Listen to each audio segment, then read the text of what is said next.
Un saludo, Stephanie. Espero de que este video le sirva un poquito a resolver las dudas de qué significa campo eléctrico, potencial eléctrico y las líneas de campo eléctrico. Son las que yo logré notar. Pero vamos a hacer una introducción un poquito bien básica para que usted desde cero, ¿verdad? Para lograr entender qué significa. Recordemos que quien no en algún momento le ha dado en la perilla de una puerta un chispazo de corriente, ¿no? O a veces en la misma cobija, uno a veces la colcha que uno se ha cubierto en la noche ha liberado una especie de chispa.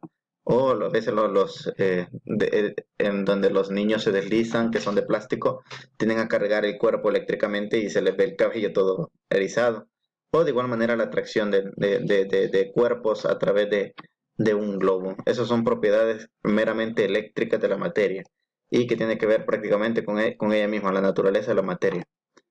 Vamos a ver la siguiente lámina, pues carga eléctrica el tema. Vamos a ver, los filósofos griegos siempre han pensado, todo se define prácticamente en la Grecia, han analizado el entorno, la realidad, y pues en 600 años antes de Cristo los griegos descubrieron que al frotar ámbar con lana atraía pequeños objetos. Entonces viene la carga eléctrica y dice de que la palabra eléctrico deriva del vocablo griego electrón, que prácticamente significa ámbar, ¿verdad? Por la propiedad que tenía de atraer objetos. Vamos a ver que en la realidad hay carga positiva y carga negativa. Esto lo sugirieron debido a que la observación de que algunos objetos se atraían, algo otros objetos en vez de traerse, tendrían a repelerse. Entonces ellos dijeron que hay objetos que tienen un tipo de carga y hay objetos que tienen otro tipo de carga. Y a partir de esas observaciones de los objetos que podían atraerse y algunos casos repelerse, es que ellos verificaron y dijeron pues que hay carga positiva y carga negativa a través de la historia. Entonces vamos a ver ahora el tema de electrostática, que es prácticamente que es el estudio de las cargas eléctricas en estado de reposo. Aquí un ejemplo pues de los problemas de física que muy a menudo vienen tres cargas y hay que determinar a veces la fuerza, el campo, la carga específicamente. Vamos a ver de que el átomo y la carga eléctrica están asociados. Por ejemplo, vamos a ver que la materia está constituida a veces por moléculas y que las moléculas a su vez están constituidas por átomos. El átomo tiene los electrones y tiene un núcleo, y en este núcleo tiene protones y neutrones. Dentro de ellos pues hay subpartículas llamadas quarks, que tienen nombres específicos como charmín, un botón que es fondo, otro tiene encanto, otro tiene arriba, otro tiene abajo, pero no vamos a profundizar un poquito en eso. Enfoquémonos nada más en las partículas del núcleo, que son protones, y las que andan alrededor del núcleo, que son los electrones. Por lo tanto, vamos a ver, en el caso del ejemplo del átomo de litio, vamos a ver de que un átomo es neutro porque la cantidad de protones, 1, 2, 3, es igual a la cantidad de electrones, 1, 2, 3, es decir, neutralizo la carga positiva con la negativa y este es un átomo neutro. Ahora bien, un átomo no es neutro cuando las difieren en número de partículas. Por ejemplo, aquí tengo 3 protones y tengo 2 electrones. 2 electrones se neutralizan con 2 protones y me queda un protón de más. Por esa razón este es el ion de litio Li+, porque pues me ha quedado un protón de más. Vamos a ver el siguiente caso, que es negativo porque ahora tiene 1, 2, 3 protones, 1, 2, 3, 4 electrones, se neutralizan 3 electrones con 3 protones y me queda un electrón de más. Por lo tanto, el litio me queda ion de litio en forma de anión. Sabemos de que los electrones pues pueden ganarse o perderse mediante el proceso de la ionización, y pues eso es lo común. Recordemos de que la carga eléctrica se va a medir en unidades de Coulomb gracias y en honor al científico Charles Coulomb, y generalmente la carga la vamos a representar por Q, que sabemos que es algo muy básico, ¿verdad? Ahora bien, ¿por qué hay cuerpos cargados positivamente? Simple, porque tienen exceso de protones en el núcleo, es decir, que el átomo ha perdido electrones y tiene el átomo ha perdido electrones y tiene más protones en el núcleo que electrones. Por ejemplo, en este caso, ¿verdad? Pierde electrones y tiene más protones, por lo tanto queda cargado positivamente. Ahora, ¿por qué hay cuerpos cargados negativamente? En primer lugar, se debe al exceso de los electrones. y por tanto se deduce que el átomo ha ganado electrones, como en este caso, ¿verdad? Esto para entender por qué hay cuerpos que son positivos, electropositivos, hay otros cuerpos que son electronegativos. Entonces entendamos, el positivo es por el exceso de protones y el negativo es por el exceso de electrones. Y esa es la naturaleza de esas cargas, ¿verdad? Ahora bien, un dato importante, eh, hay un principio que dice que la carga eléctrica se conserva, es decir, las cargas eléctricas no se crean ni se destruyen, solamente se transfieren de un cuerpo a otro a través de procesos de ionización, así como lo vimos anteriormente. Ahora, la carga del electrón y del protón es la unidad natural de la carga básica, es decir, la carga más fundamental. Sabemos que los quarks también tienen unidades de un tercio, más o menos un tercio, y más o menos dos tercios, pero no lo vamos a tomar muy en cuenta. Al final vamos a tomar solamente la carga básica del protón y el electrón, que prácticamente tienen el misma unidad, que es 1.602 por 10 elevado a la menos 19 Coulomb. Mire también el electrón, 1.602 por 10 elevado a la menos 19 Coulomb. Y la masa pues un valor agregado. Pero me interesa más esto. Por eso es que se pueden neutralizar uno con el otro. Solo que es de diferente signo la carga. También en estos cursos se ve la ley de Coulomb que dice que la fuerza es directamente proporcional al producto de sus cargas e inversamente proporcional al cuadrado de la distancia que los separa, ¿verdad? Como forma de análisis. Entre más carga, más grande la carga, más fuerza. Entre menos carga, menos fuerza. Entre más cerca están las cargas, más fuerza.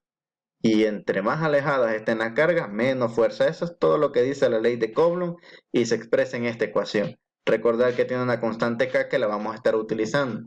Tiene un valor constante que es 9 por 10 elevado a la 9 newton por metro cuadrado sobre Coulomb cuadrado. A veces también se utiliza el término de la constante de permeabilidad en el vacío, pero pues prácticamente al final el resultado es la constante K. Veamos los tipos de campos. Un campo pues prácticamente es algo que modifica las propiedades del espacio del entorno. Tenemos el primer campo que es el campo gravitatorio, que para encontrar el peso nosotros utilizamos la ecuación fuerza gravitatoria es igual a la masa por gravedad. Y para encontrar la cantidad de campo, es decir, el tipo de campo, la influencia que tiene el espacio, lo que único que hacemos es despejar esa gravedad, que es la modificación del espacio.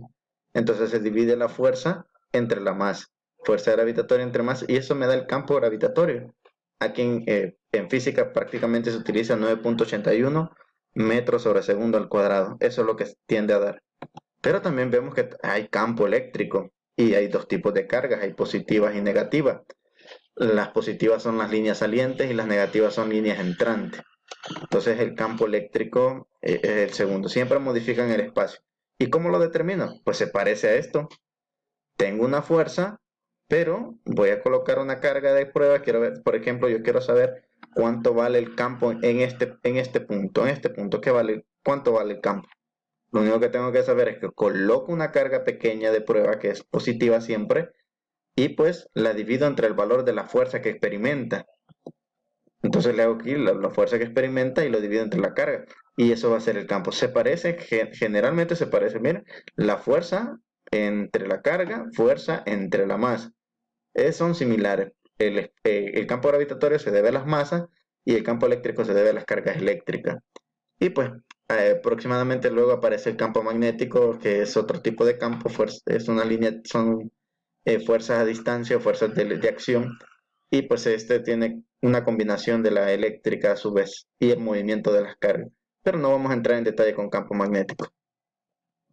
Entonces, ¿qué es el campo eléctrico? Se define campo eléctrico como la fuerza eléctrica que experimenta una carga de prueba más Q en dicho punto dividida entre la carga, lo que vimos anteriormente.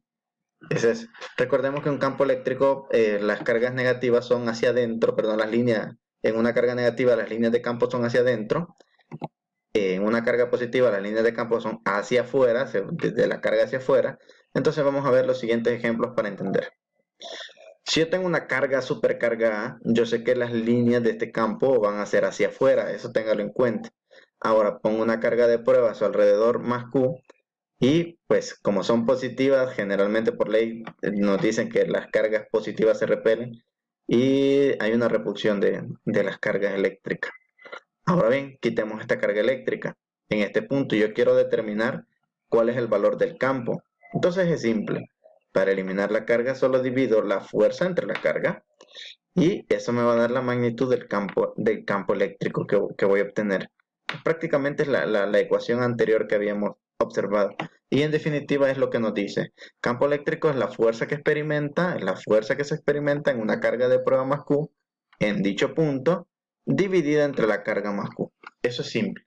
Es el efecto que genera el campo en la carga, en esa modificación del espacio. Entonces veamos un análisis de campo eléctrico en una carga puntual. El campo, miren, el campo siempre va hacia adelante, pero ¿por qué hacia adelante, maestro? Porque va a salir, las líneas de campo son salientes en una carga positiva. Entonces yo sé que la línea va acá y va para saliente.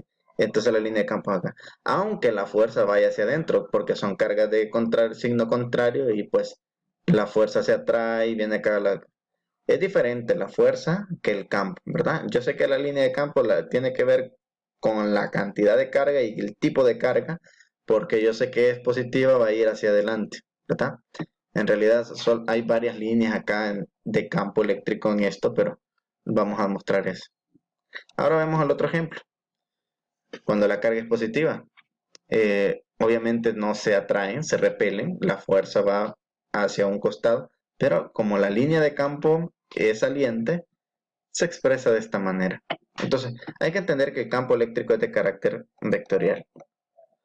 Ahora, para el cálculo de campo se utiliza algo llamado superposición de campos, que tengo que calcular cada uno de los campos porque en la realidad hay muchas partículas eléctricas cargadas y cada uno ejerce ciertos campos eléctricos y por lo tanto hay que sumarlo, ¿verdad? Hay que sumar todo eso para tener el campo eléctrico total.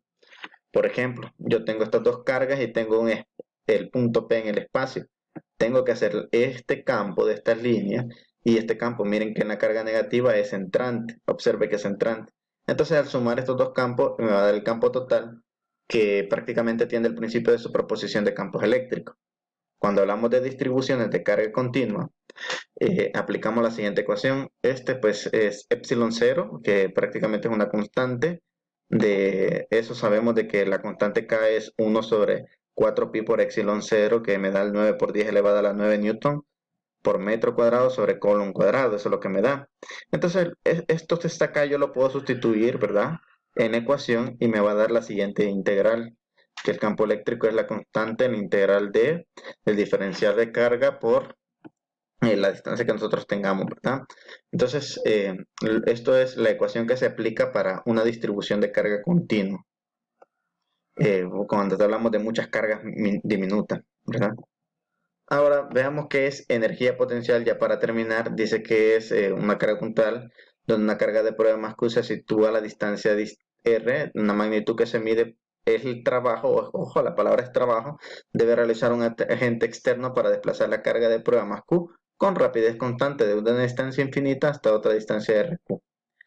Tengo esta carga acá, ¿verdad? Obviamente estas están interaccionando, tiende a atraerse, pero yo voy a tomar esta carga y tengo que efectuar a velocidad constante un trabajo para desplazarla de A hacia B. Entonces la he desplazado. Al cambiarla de posición a través de ese campo, es lo que yo le conozco como energía potencial. Se parece como a la energía potencial gravitatoria, ¿verdad? Que entre más alto, más energía adquiere el cuerpo y pues al liberarla se obtiene. Es similar a esto también como la energía potencial elástica. Entre más lo comprimo, hago energía potencial. Si yo muevo la carga en lado contrario de la repulsión, entonces estoy efectuando trabajo o estoy efectuando energía. Ese trabajo, pues, es fuerza por distancia, por definición, coseno del ángulo, por lo que me queda trabajo, fuerza por distancia, y como la fuerza es K por Q sobre distancia al cuadrado, simplifico, y la energía potencial me queda de esta manera. K por la carga total, que es la central, por la carga de prueba, entre la distancia. También puedo utilizar el trabajo como la integral de la fuerza por el diferencial de longitud o distancia. Y pues, en definitiva, Esas serían las definiciones. Entonces, decimos nosotros que la energía potencial está situada como a dónde y a qué distancia estoy desplazando una carga. Y solamente tiene que ver con la distancia desde el punto central de la carga hacia donde se encuentra al final, porque es una fuerza prácticamente conservativa y esa es la energía potencial.